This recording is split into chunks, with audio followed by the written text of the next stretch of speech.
special guest, Brandon Akers, who is coming to us from Blue Cross of Idaho. And let's see, I'm going to skip a little bit down Go to for it, yeah. So I'm just going to basically been with Blue Cross of Idaho for about 4 years, but 20 years of experience in the benefits industry. So I guess that includes more than just health insurance. But. Right, yeah, so when we talk about benefits industry, we're talking about health insurance, dental, vision, life, short-term, long-term, employee assistance program. So kind of everything that an employer puts in their benefits package as employees. Awesome. So I can touch on some of that too today. It doesn't have to be just health insurance. So we'll have some general questions. Yeah, we'll have plenty of time for, just, however you want to run it, but we can open it up for questions and interaction as much as you want to. So that's fine with us. Okay. So anyway, let's get it kicked off. Thanks for coming and welcome to Boise State. Yeah, thank you very much. It's good to come here. I was walking around the campus, so I went here a long time ago, and it's always interesting coming back and walking through it. It doesn't look anything like when I was here. Yeah, it's way different. And on top of that, the football team would always lose to U of I, right? I remember sitting in the student section so many times going, again. That never happens. That never happens now, so a lot has changed. So as was mentioned, I'm with Blue Cross of Idaho. I'm a sales consultant is my official title, but actually I spend a lot of my time doing education for small businesses. So my realm is individual insurance. So if you just go out and purchase it on the marketplace, Medicare, so those over 65, which it doesn't look like we have anyone in the crowd today over 65, and then what we call small business, and that's defined as 2 to 50 employees. So those are kind of the things that I deal with here in Idaho. And to give you a little history, Blue Cross of Idaho, we're headquartered here. We've been here for 70 years. We're at the corner of Pine and Eagle and Meridian. That's our corporate headquarters. It's got a blue roof. Notice the theme, Blue Cross. Birds do not land on the roof.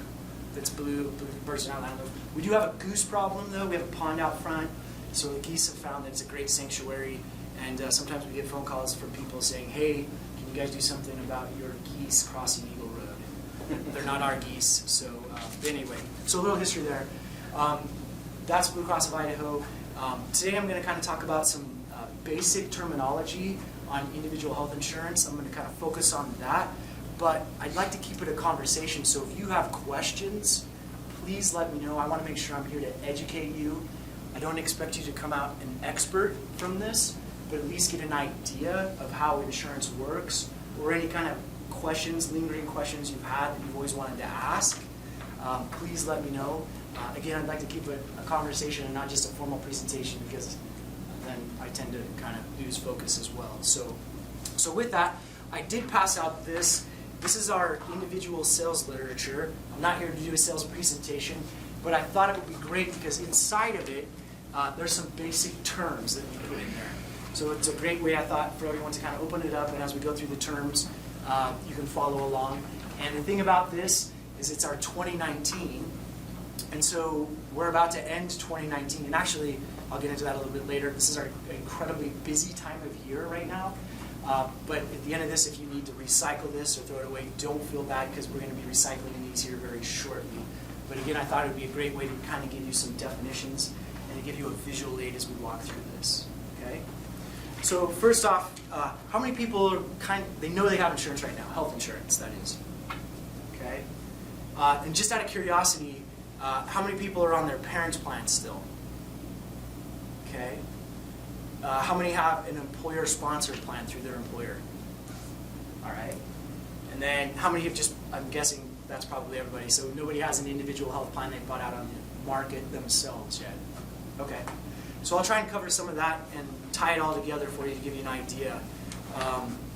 So inside here, if you want to open up onto page 5, there's some great key terms here that are always important whenever you're looking at any health insurance plan, employer, individual, a Medicare plan. These are the key items that you're always going to be looking at and focusing on. So the first one is a co-insurance amount. And in this, I'm kind of actually going to skip ahead to deductible, because in my mind, that's the way the benefits flow, is deductible first. So third one down, deductible. And so that's the dollar amount you pay for most healthcare you get before your health insurance plan starts. So you see some deductibles of $1,000 or $2,000, $3,000, $7,000. So you know whenever you see deductible, that's the amount that you're going to pay out of your pocket first before before we or any other health insurance carrier starts to pay in and share some of those costs with you. So deductible, look at that amount. That's going to be one of the top things you'll see on any insurance plan. After the deductible is met, I'm going to bounce back up here to coinsurance, the first one. Coinsurance is what you share with the health insurance carrier after you've met your deductible. So those can range from 90-10, 80-20, 70-30, and typically the higher number is what the health insurance carrier pays for. So like say like an 80-20 is really popular. We're going to pay 80% and you're going to pay 20%. So that's that coinsurance after your deductible has been met. Does that make sense? Okay. Copay. So pretty much everyone probably is familiar with a copay. You go into a doctor's office or a primary health clinic or an urgent care clinic, as we call them, and you pay your copay $30, $50, $20. That's your copay amount. There's usually copays for specialists, like primary care visits, so your urgent care facilities. But there can also be copays for an emergency room visit. And I'll show you some of that later, but the copays can sometimes be a savings for you. Sometimes they're designed in a plan to direct you away. So in emergency services, sometimes you'll see a $400 or $700 copay, and you're thinking, what the heck is going on there? The idea there is to get you to stop and think, is this urgent or an emergency service? Because the moment you go into an emergency room, it's at least $1,000 the moment you go in there, right? And then can go up from there. So maybe it's an urgent situation and you could go to an urgent care clinic, you pay your $30 copay and get that service taken care of, saving you a whole lot of money. Now, with emergency room copay, sometimes you'll see those waived if you're admitted to the hospital. That's another type of copay. Or a copay for chiropractic visits, or copay for imaging, MRI, those types of things. That's what you'll see copays on. Okay? In-network.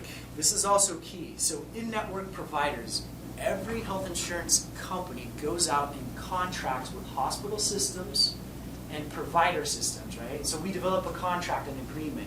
So we take what their normal fees were on a basic level, what their normal fees are, and we negotiate to say, hey, if you can come down 25% off your normal fees, we'll provide this many people to you, right? Our membership. We have 500,000 members.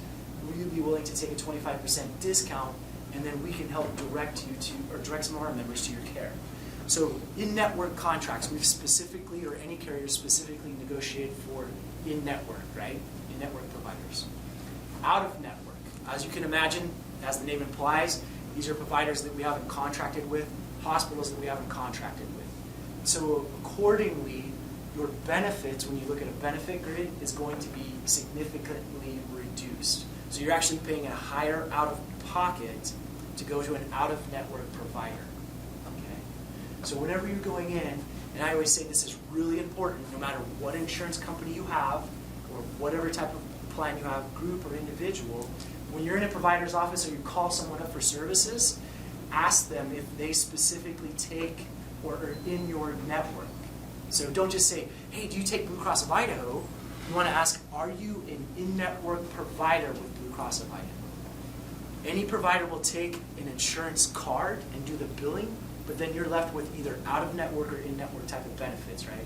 So always ask, are you an in-network provider? That's the key on that one. That'll help you on that, okay? A lot of providers these days, they know if they are or they are not in-network, and usually if you're doing a surgical procedure, their offices will call ahead to the insurance company to verify if your services are covered, and then usually what your costs will be. But just to be safe, if you're traveling around or outside of a normal area where you're living in, always ask that question. Does that make sense? Okay. And if you have your insurance card, you can flash it to them, and they can take a look at that and tell you, oh yeah, we're not in that network, or yes, we are in that network, and that'll help you out as well. Okay, so that's really important. When you have Yes. Blue Cross, like all over, like lots of different.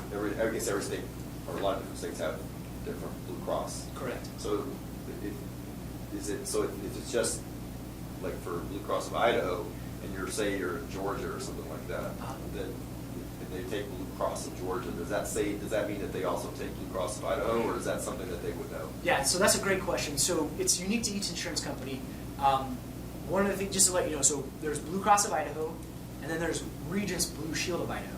Okay. So we're actually two separate companies in the state of Idaho. And this is going to get complicated for a minute, so bear with me. So we're two separate companies, right? But the thing is, we belong to the National Blues Association, which basically means we have to follow certain rules and procedures under the Blues guidance. Okay. So, but one of the great affiliations with that is if I'm traveling to Georgia, Yeah. right, and I have something that comes up, I'm sick or an urgent situation, I can show my card, and if it's the same network like at home, like our most popular network here, we call it our PPO, Preferred Provider Organization. If I'm in Georgia, then I can use the Georgia Blue Cross Blue Shield of Georgia, their PPO, and it's just like being in Idaho. Okay. So it's basically in-network then? Right, it would be That- in that network, regard. right? Okay. Right, exactly. In that regard, then that would be like in network. So that's kind of one of the advantages, depending on which insurance company, how they negotiate their contracts. But that's like, that exactly is one advantage of the Blues that they have nationwide, is they can do that. Yeah, great question. Yeah, thank you. Yeah.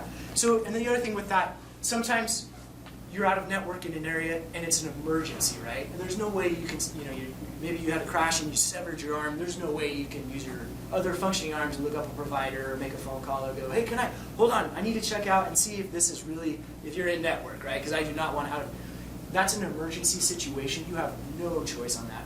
So then at that point, most every insurance carrier, we do, but a lot of other contracts do, they pay in-network benefits because it's an emergency situation. You have no choice that you're getting life flighted or in an ambulance, right? So the only thing would be if it is out of network, then you could potentially have a difference, right? Because we would pay what our in-network contracted rate is, and they may charge higher, so then you'd be left with what's called balanced billing.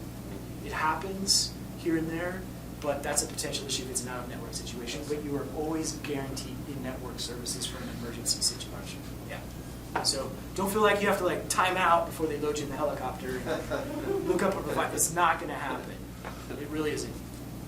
Out-of-pocket maximum. So this actually, to me, is one of the most important things when you're looking at an insurance plan. The out-of-pocket maximum tells you, right, what your maximum out-of-pocket for that year is going to be. So regardless of whatever your deductible is, $4,000, $2,000, $1,000, right, or whatever your office visit copay is, $20, $40, some plans don't even have that, right? The maximum out-of-pocket tells you that is the most you will pay in a calendar year. So I could have, and we'll look at this an example further on in this brochure, but I could have a $2,000 deductible, and then my 80/20 coinsurance, but actually have an out-of-pocket of $5,500, right? So that tells me if something were to happen, or I had a medical procedure, I know that $5,500 is the most I'm going to spend in network in a year for mine. And then after that, we pay 100% of the cost, right?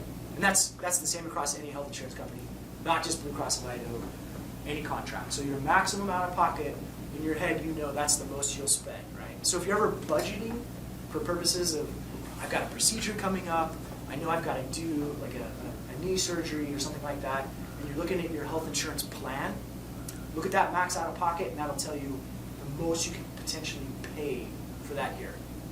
So that's really the most important piece. Your deductible, your office visit copays, and your prescription drug copays, everything that you're paying on that end, go towards meeting the maximum out-of-pocket. So you're paying your $20 copay, $20 copay, $20 copay, it's slowly chipping away at that total maximum out-of-pocket. So it's all your costs are going to that. Yes? So I know that you've got a deductible you have to meet before you can start getting insurance benefits. So if I'm picking up some physiotherapy or whatever, sessions and that sort of stuff, how do I make my insurance company aware of those costs? Do I just file it like a claim knowing I'm not going to get any reimbursement, or how do I make them aware of that so it applies towards my deductible? Yeah, so great question. So I always say if you ever wonder what kind of benefits you have that you're not sure, like I lost my benefits, great, I just had my ID card, and sometimes my ID card doesn't tell me everything. It might show a copay and a deductible, and then my network, like it'll say like PPO will be the acronym, or whatever else. Always call into your provider, or to the customer service department, right? So you call in customer service, you have your member ID number, you're gonna ask for it, and then say, hey, I'm thinking about getting physical therapy, how many visits do I have, what's my cost for that, do I need pre-authorization for that? Those are the types of things, those are the types of questions you would want to ask. So if you're never certain about a specialty procedure, physical therapy, chiropractic, or something like that, you can always call into the customer service department of any insurance carrier and ask, hey, go through these with me, and that's your best bet, because if you call a provider's office, sometimes they'll be able to help you, sometimes they may not be able to help you.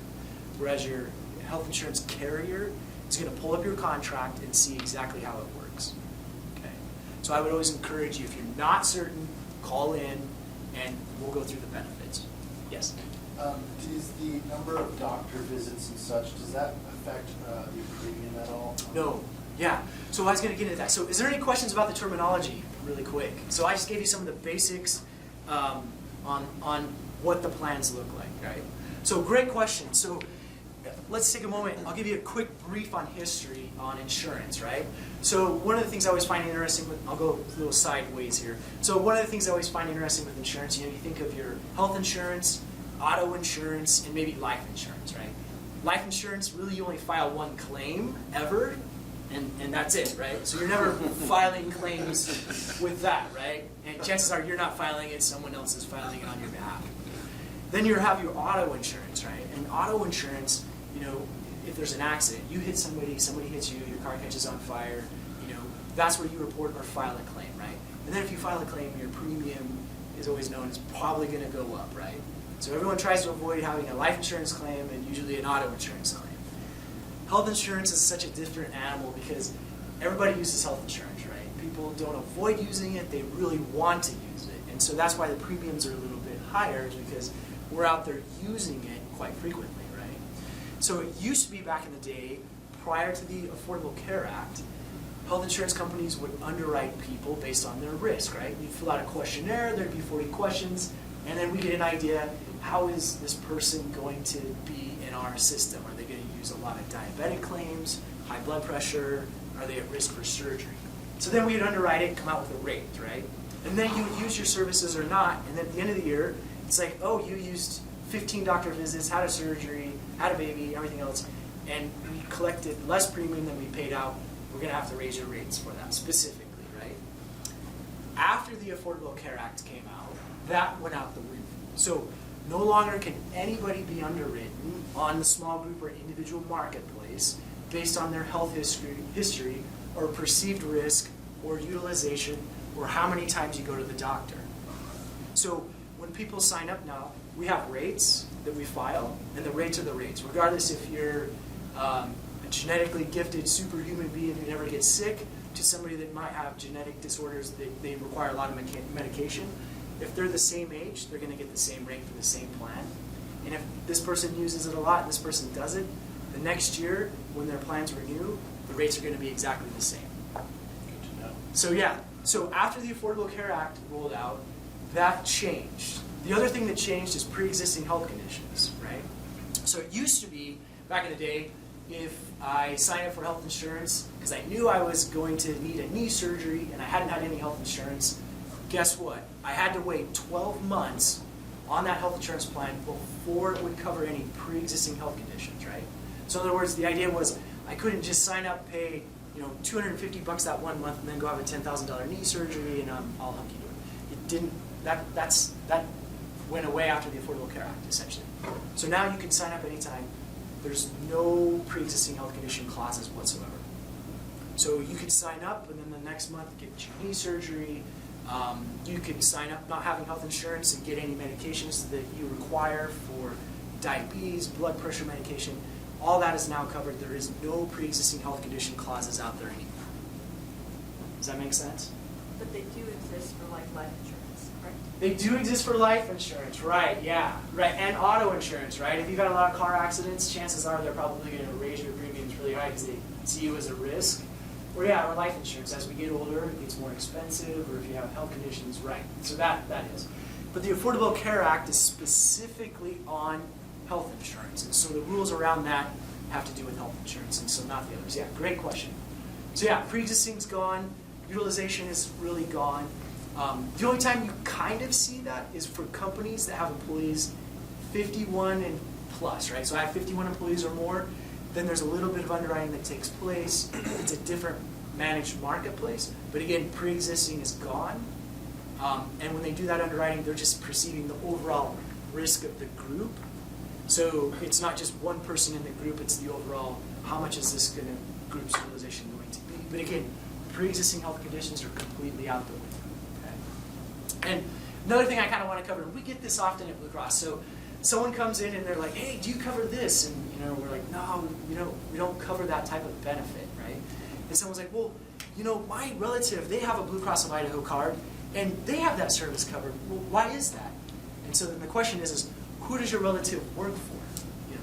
Oh, they work for, I'll use like an example, like a large company, Micron. They work for Micron.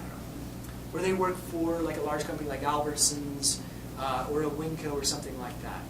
So in those realms, Starbucks if you want to use, however, in those realms, they do what's called self-funding.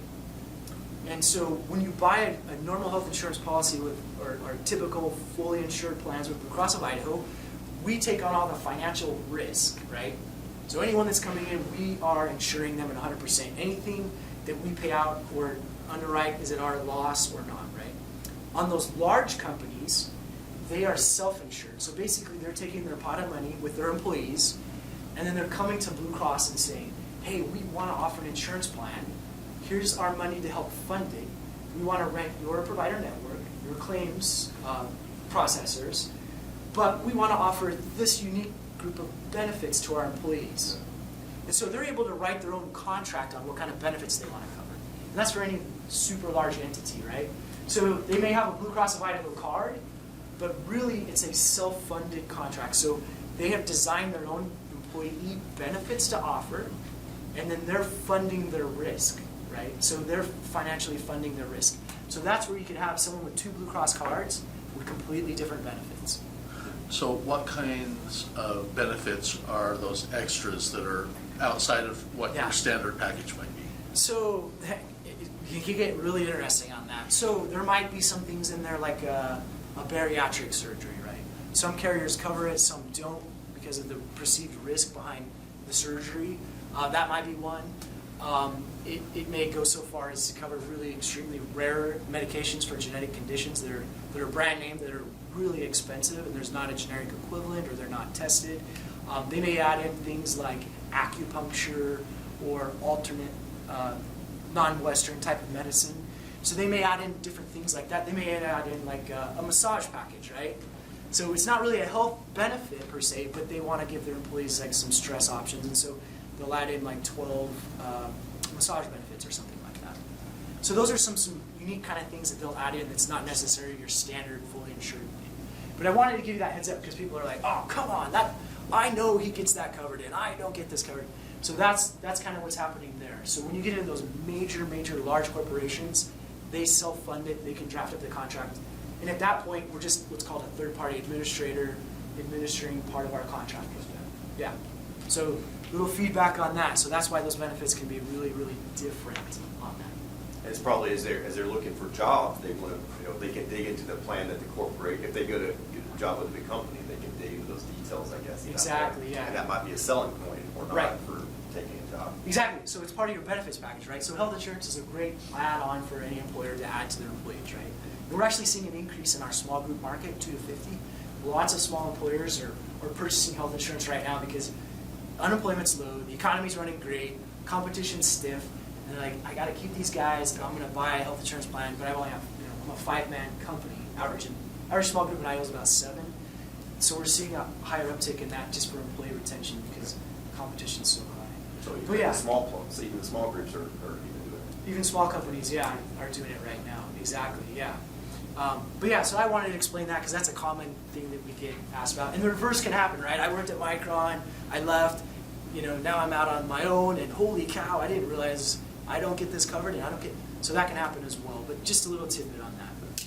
Any questions so far?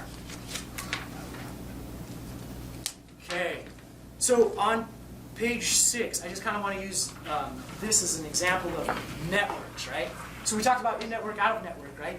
Every insurance company uses a different acronym or different name for their contracted providers, right? So for us, we use, on this one, this is our individual products, by the way. We use, in our area, St. Al's, Independent Docs, and then we call it Hometown North, and then St. Luke's Health Partners. So those are just the names of some of our networks, but I wanted to point this out, networks, right? So that's really key. So whenever you're using your health insurance, again, your parents' plan, student plan, an individual or group, always remember to look at your network. And if you're never certain, call your insurance company and just ask, hey, I'm thinking about going to see Dr. John. Is he covered? You know, is he in network if I go to see him? Exactly. And the other thing, sometimes networks work differently. In Idaho, we're still a little bit off of what some of the nation's doing as far as their network developments. And what I mean by that is we're kind of rural, so we still have a lot of freedom of network choices, a lot of carriers like us. We offer our PPO, and basically you could go to Primary Health or St. Luke's or St. Al's. You don't need a referral unless it's like a surgery, which is a pre-authorization. But you pretty much have freedom to go pick and choose who you want to go see at any time. So what you're starting to see sweep across to the rest of the country, and what we've done on our individual plans, are what they call like a tailored network. So some people call them HMOs, kind of thinking that around. We don't have any here in Idaho, an HMO, but basically it's a smaller network to help drive costs down based on analytics. So they're trying to get deeper discounts on provider contracts. So basically, if you were in a smaller, tailored network, what your responsibility at that point would be picking a primary care doc. So that means I got to pick like Dr. John, and he's my main doctor that I go to for all of my issues or checkups, right? And if I need to go see a specialist like an ear, nose, and throat or an orthoped, Dr. John needs to refer me to that specialist. If I just jump over Dr. John and go to the specialist, I may be out of network or not getting a referral and have to pay a higher amount. And the idea behind a plan like that is to reduce costs, right? So maybe you're thinking you've got an ear infection or a sinus infection going on, right? So you're thinking, I need to go to an ENT, ear, nose, and throat doctor, right? I need to go to the ENT and get this taken care of. Well, chances are, because they're a specialty, their charges are higher. And Dr. John can probably take care of that with an antibiotic and a lot less. So I'm paying a $20 copay instead of paying a lot higher specialty. So the idea there is to get you to think that, really, do I need to go see the ENT, or can my regular primary care doc take care of that? And then if he can't, then he would refer me through that process. And the idea behind that is we're trying to help control healthcare costs.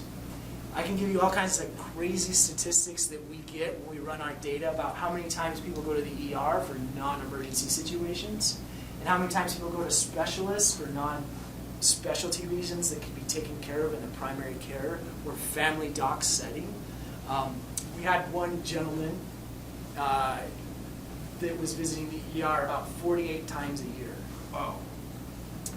So those costs eventually, with that That's example, almost once a week. yeah, it's you sometimes, as you dive deeper into it, you start finding out there's other things in there, like, maybe this particular person is lonely, they're looking for somebody to talk to because maybe their spouse passed away, or they just, they're really nervous about everything that comes up, or they just don't know where else to go except in ER, right? So they just go there. So it's diving deeper into that. So we pull data like that to look at what's going on with our membership to see what's going on, because what happens with that is those costs eventually get passed to the rest of our members, right? Because we have to pay for those visits. They pay too, but we're paying that over and over and over. And that cost eventually gets shifted to people, to the rest of our membership. So the idea here, costs are going up.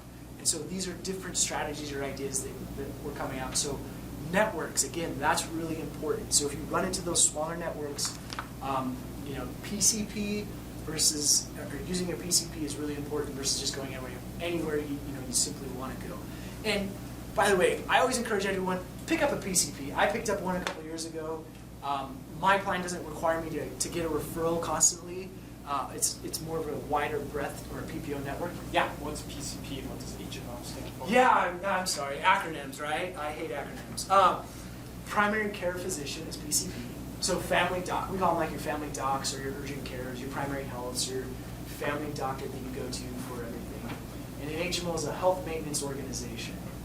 And on an HMO, we do not have those on the individual or group market in Idaho. So the thing with these plans is there's an in-network and an out-of-network benefit, right? So even if you go out of network, you've got some type of deductible or co-insurance that's paid out. On an HMO, if you go out of network, it's zero. It's completely on you. There is no benefits whatsoever. So that's, and then they use that same model where you have to pick a PCP, the primary care physician, and then he or she refers you to a specialist or refers you on for else. So yeah, great question. Sorry about the acronyms. So we don't have those really here in Idaho. So what I thought I'd do is give you an example of kind of how our terminology works. If you look on page 9 on the plan designs, I'm looking at the Gold 2000. And you're going to find this interesting. So on individual small group, they have these bronze. We have bronze, silver, and gold. It's based upon how rich the benefits are, as you can imagine in your head. Gold, the deductibles out of pockets are lower. Silver is middle of the road. Bronze is higher. And associated-wise, the premiums would be as well. Now, you won't see that if your employer sponsors a plan because it's a different marketplace. But anyway, if you're wondering what's going on here, it doesn't mean that's like the #1 champion plan. That's just how we rank those. So on the gold, so going through our terminology, what I thought I would do is look at the medical deductible. So in this case, it's $2,000 per person. So again, once we meet our deductible, let's say we had, I'll use an example, let's say we had a $10,000 claim. So first $2,000, I pay that, right? So now that's $8,000 left. And at that point, it goes to my 80/20 coinsurance. Okay? So 20% is what you pay, so that's what you're seeing there, 20%. So I'm going to pay 20%, Blue Cross would pay 80% as an example. So if I did the math right, which is not my strong point, that leaves $6,400. Or we paid $6,400, sorry. We paid $6,400 of the $8,000, right? So $10,000, you paid $2,000, now we're splitting it. We paid $6,400, so you paid $16,000, so you would have paid a total of $3,600 on a $10,000 claim, right? And then you'd have $1,900 left remaining in your maximum out of pocket. So $2,000 deductible, 80/20 coinsurance, and then that's where I said key in $5,500 max out of pocket. So that's, in your head, that's that number that you know that is the most you will pay in a year, 12 months, or our calendar year, January to December, depending on how it's written. But that's the most you will pay in a 12-month period, right? Make sense? So then below it, like, there's your PCP acronym, $20 copay. Then there's a specialist visit. If you notice with a referral, $50. So you're getting an idea of how these work. And again, 20 to 50, they go towards meeting the $5,500 max out of pocket. Does that make sense? So actually, I could go the whole year without paying anything on my deductible and just going in and using the office visit copays and then the prescription drugs below, and it's chipping away at the max out of pocket without even touching the deductible. So theoretically, if you had enough expensive maybe prescription drugs or copays, you could have knocked your max out of pocket down significantly by doing it that way. So, but anyway, that's kind of how that runs through. If you look there, it goes through the different benefits.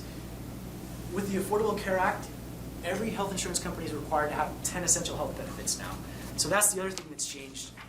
There's a lot more things that need to be covered or are required to be covered that previously weren't. So some plans used to have like maternity, some didn't, some covered mental health, some didn't.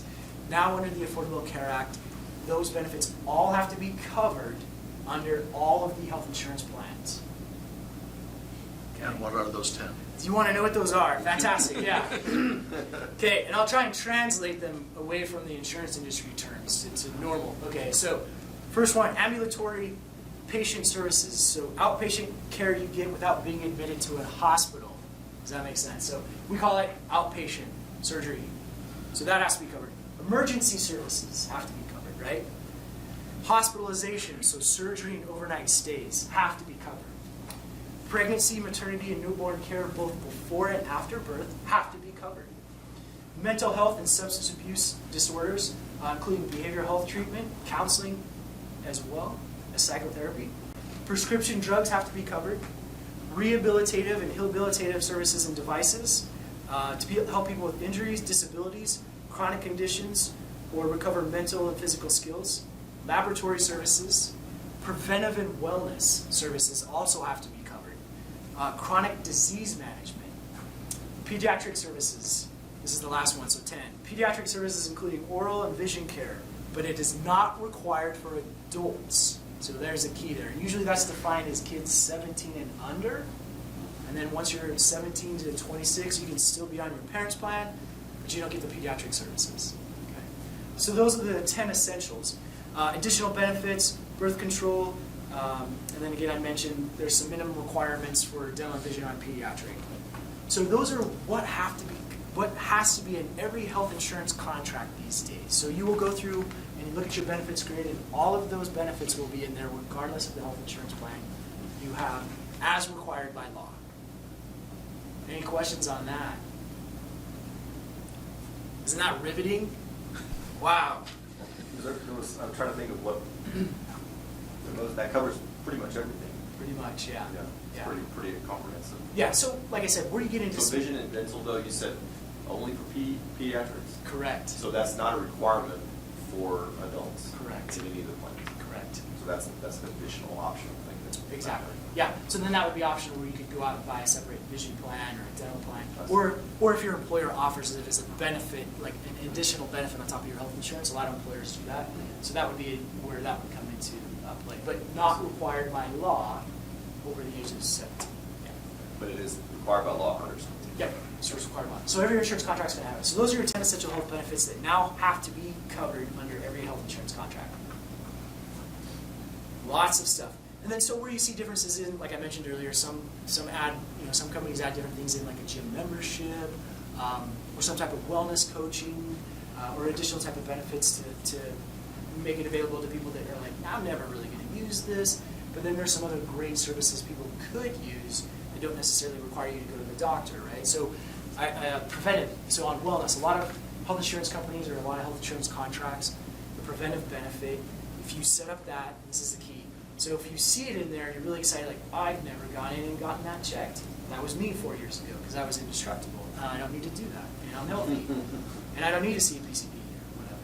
So I made an appointment, and the key is you make an appointment and you let them know, hey, I'm coming in to do my checkup, my wellness or preventive checkup, so that they know you're not coming in for an illness or an injury, right? Because that determines what type of billing they're going to bill us on at the provider's office. Because we can only go on what's being billed to us on how we pay it. We don't know what's taking place there until we bill it. But you go in, a lot of them, it's a $0 copay on most plans. You go in, they do your cholesterol, blood sugar, listen to your heart, check everything, do all your wellness checks. And what's great for me, I thought, was now I've got a metric that I can now monitor year after year after year to see how my glucose level, my cholesterol level is going, and if I need to make any adjustments, but at least now I have an idea of what's going on.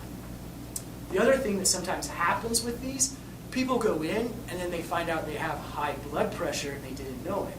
Or they find out they're potentially approaching type 2 diabetes and they didn't know it. So it can sometimes catch some items that you hadn't really thought of and you didn't think there was anything going on. And it's a $0 copay. So definitely encourage you to use it. It's a free benefit. I mean, you should be using it in my theory. So I've always used mine, and it's given me this great grid I can now watch year after year to see how I'm doing in case something happens, right, or a spike. So on that preventive piece, I really encourage you guys to take a look at that. Any questions on the 10 essential health benefits? I have a question about the drugs. So you have prescription drugs, and it says $1,000 deductible. So, and then below that it has preventative drugs to your ACA. Yep. Is that no charge before the deductible? Exactly. Okay. Yeah. So this isn't going to be standard across every company's benefit grid. I just wanted to use this as an example to give you guys a visual too. So by law, there also has to be an ACA preventive prescription drug. So every carrier is going to have a $0 copay for some types of medications, and what those might be are diabetes, cholesterol, high blood pressure, but typically like really generic meds that are at a $0 copay to help with those maintenance type prescriptions. And so that's where that $0 preventive would come in, because we would much rather pay out for someone to have their blood pressure regulated or their diabetes in check than have them constantly going to the ER because they're having health episodes from not having their insulin or not having their meds accessible. So Yeah, so the $0 copay, essentially someone would go in, they get their maintenance med, zero, they just walk right out. Where it gets into the more different realms, if you look there, as the prescription drugs, every insurance company has what's called a formulary, right? What that is our pharmacy department, we actually have a pharmacist on staff.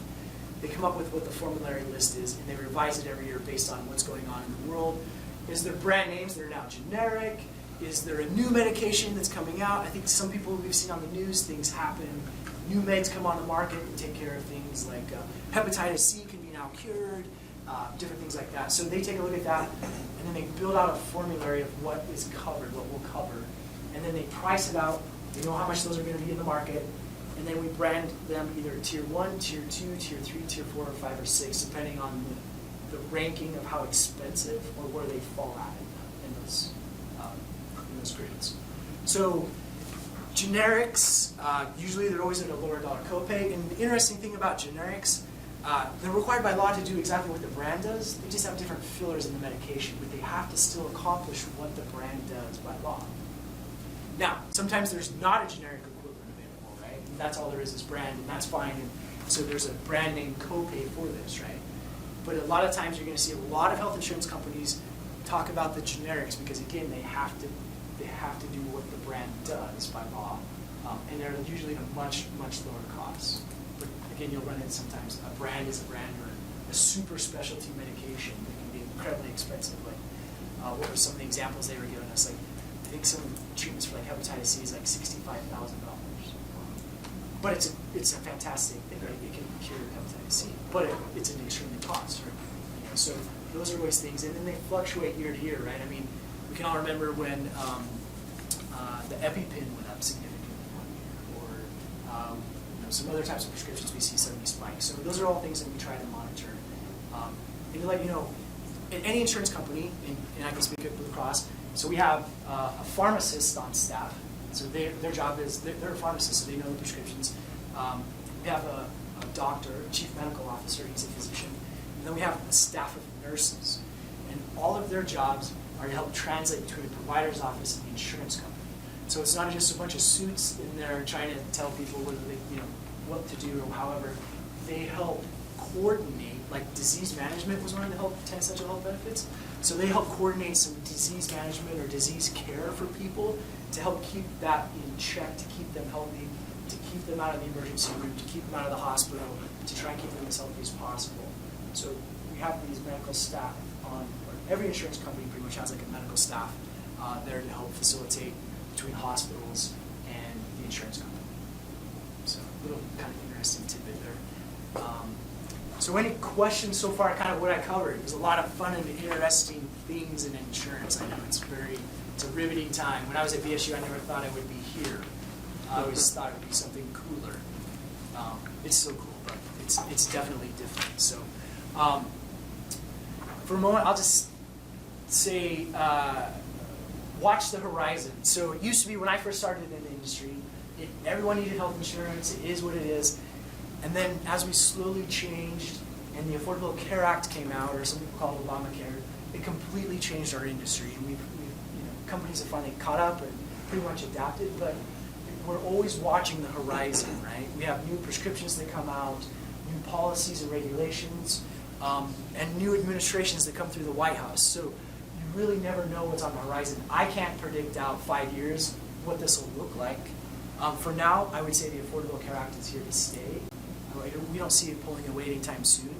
And we just watch the political horizon to see who comes into the White House or what the administration is, and if that changes the landscape or not. So it's really not what I ever imagined, but yeah, that could definitely change how things are in the future as well. Yeah. So with the Affordable Care Act, some of our students may be moving off of parent plans, onto student plans when they graduate, and may not be with an employer that offers a benefits package that incorporates insurance. If they are picking up an individual plan, is there anything they need to worry about, or is just about anything they're going to need going to be covered in this basic package that they can pick up? So let me cover a quick couple of things. So if you don't have, if you're out graduating, you got an employer that's going to provide health insurance, at least you got kind of an idea of what's going on, and HR will always usually be there to help you out and guide you through that. If you're going out on your own, you lose your student coverage, or you're coming off of your parents' plan, now really your options are the individual market if you want to continue with insurance, right? So you get what's called a special enrollment period.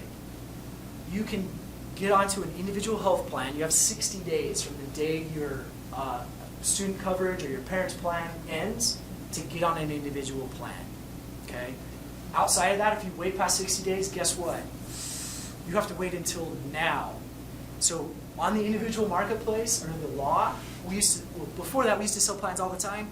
Now we can only offer between November 1st and December 15th that you can sign up for a January 1 start date.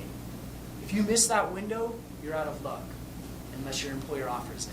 But the good news is if you drop off your parents' plan, like I said, you turn age 26, you come off your parents' plan, or you just buy your own plan, when your prior health insurance coverage ends, you have 60 days to make a decision to get onto this type of plan. Okay? So that's year round. That happens year round. Correct, yeah. So if I come off my parent, let's say I turn 26 in May, I've got 60 days from there to find a plan. If I wait past that, I have to wait till open enrollment, and then again, I don't get it till January 1. So that's why our busy time is right now. We can only sign up people on an individual health plan for that 45 days, and then that's it. Unless someone gets married, divorced, or loses coverage involuntarily. They just can't go by it. Why? That's the law. It's mandated by law. It's mandated by the Affordable Care Act. Yeah. Wow. So if you need insurance, get married, get divorced, or have your employer sponsor it. Yeah. So no, that is mandated by law. Correct. Yeah. And this is also the time for those 65 and above to make plan changes. They have it between October 15th and December 7th, and then after that it shuts down unless someone turns 65 and then they can get it. So we can spend about, depending on our marketplace, we do 40 to 60% of our business between now and January 1. Yeah. But yeah, great question. So that transition, you guys can stay on to your 26, and after that, then either your employer sponsors it or you buy an individual plan on the marketplace. Correct. Yeah. Great insight. Yeah. Yep. Any other questions? I know this is the most exciting thing in the world, but it can be But really very important. Very important. Yeah. Yes. It can be. It's super important, right? You don't need it until you ignore it until you need it. Right. All of a sudden it's Right. like, oh, I better look at this. Yeah. What's going on here? Yeah. So the other good news. I work with a lot of independent insurance agents. That's part of my responsibility in the Valley. So don't feel like you need to be an expert at the end of this. We have independent insurance agents all over the place. Their job, they get paid to, is to help you out navigating health insurance plans. What do I do? How do I sign up? Help me sign up. They can help you do that. Okay, so they're all over. Independent insurance agents we have them all over the Valley, all over Idaho. All the health insurance carriers contract with them, and we help take care of them. We pay them a commission for their services. But then, it's great because you could walk in and go, hey, I heard something at the issue the other day. I forgot what that guy in the jacket said. Help me. And they'll say, great, let's take a look at what do you have, where are you at. They'll walk you through it. They can do all that, take care of that. So they're the experts. How do they find out who those are? Exactly.